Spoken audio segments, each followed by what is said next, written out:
ओम श्री सिद्ध भैरवाय नमः. बघा, आपला हा इगतपुरी तालुका. आता इगतपुरी तालुक्याचं वैशिष्ट्य मी 3 वेळा सांगितलेलं आहे आणि परत चौथ्यांदा सांगू राहिले. इगतपुरी तालुका याला मी काय नाव दिलेलं आहे, दक्षिण काशी. काशी म्हणजे काय आहे? काशीचा अर्थ काय होतो? पुण्यभूमी. ज्या ठिकाणी माणसाच्या मनाला समाधान लागतं आणि सगळ्या लोकांचं जीवन सुखी होतं, त्याला काय म्हटलं जातं? काशी. आता बघा, हा इगतपुरी तालुका घाटमाथ्यावरती. इथं पाऊस किती पडतो? 150 सेंटीमीटर पाऊस पडतो. इथून जंक्शन रेल्वे स्टेशन आहे मुंबईला जाणारं. या इगतपुरी तालुक्याचं पाणी मुंबईला गेलेलं आहे. इगतपुरी तालुक्याचं पाणी मराठवाड्याला गेलेलं आहे. इगतपुरी तालुक्यामध्ये धरणं, रेल्वे, समृद्धी, महामार्ग, मिलिटरी 75% तालुका गेलेला आहे. फक्त 25% तालुका शिल्लक आहे. तरी या इगतपुरी तालुक्यामधला शेतकरी भाताचं पीक 1 नंबरचं घेतो, कष्ट करतो. डोंगराळ भाग आहे, आदिवासी भाग आहे. या आदिवासी भागाचे लोक, दुर्गम भागाचे लोक कष्ट करतात.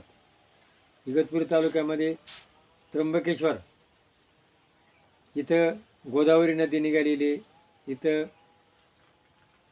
त्र्यंबकेश्वर, ब्रह्म, विष्णू, महेश असे 3 लिंग आहे, ज्योतिर्लिंग आहे. इथं काय केलं? पिंडदान केलं जातं. इथं निवृत्तीनाथाची समाधी आहे.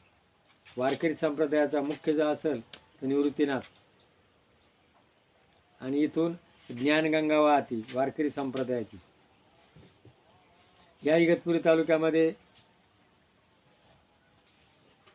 त्र्यंबकेश्वर, कामनई, सर्वतीर्थ, शुक्लतीर्थ, कडसूबाई. इगतपुरी तालुक्यामध्ये इगतपुरीला शांती केंद्र धम्मगिरी जागतिक ठिकाण आहे. आणि या इगतपुरी तालुक्यामध्ये वारकरी संप्रदायात तर वारकरी संप्रदायाचं जे मुख्य ठिकाण आहे, तर जोग महाराजांनी जो मठ बांधला, लक्ष्मण महाराजांनी, आणि त्या मठाची आज मठाधिपती घुले महाराज ब्रह्मचारी, आज ते या मठाचं अगदी उत्तम तऱ्हेनं काम करून तिथं मुलांना शिक्षण देतात. आणि नुसतं ते शिक्षण थांबून नाही, त्यांनी सगळं जीवन, त्यांचं सगळं प्रपंच हा त्या कार्याला अर्पण केलेला आहे. आणि मग त्यांनी तिथं थांबले नाही, तर त्यांनी लोकांच्या सहकार्यानं त्र्यंबकेश्वर येथे लोकांच्या सोयीकरता त्यांनी मठ बांधला. त्यांनी आळंदीला मठ बांधला, त्यांनी देऊला मठ बांधला आणि पंढरपूरला मठ बांधला. इगतपुरीहून त्र्यंबकेश्वरला ते पायदिंडी नेतात. आणि बद्रीनाथ लोकांना घेऊन बरेच वेळा ते यात्रा केली. आणि त्यांनी घोटी येथे कोरोनाच्या काळामध्ये जागतिक मोठा सप्ताह बसवला. आणि आज 2025मध्ये महाराष्ट्रामध्ये 1 नंबरचा जागतिक सप्त्याचं काम त्यांनी केलेलं आहे. आज ते शब्द बोलतात, ते लोक झेलतात.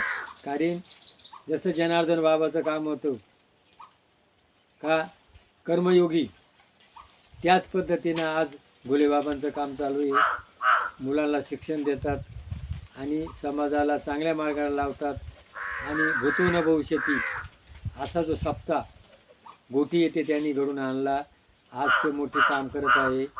त्यांचं आज सध्याचं वय 94 वर्षे. भगवान त्यांना शतायुष्य देवो. असा महान संत हा इगतपुरी तालुक्याचं भूषण आहे. आणि त्यांनी इगतपुरी तालुक्याचे शिखरावर नेलेला आहे. इगतपुरी तालुक्यामध्ये असा मोठा भयानक सप्ताह आज पहिल्यांदाच घडलेला आहे. असे महान करणारे गुलेबाबा महाराज यांना दीर्घायुष्य लाभो. जय भैरवनाथ महाराज की जय.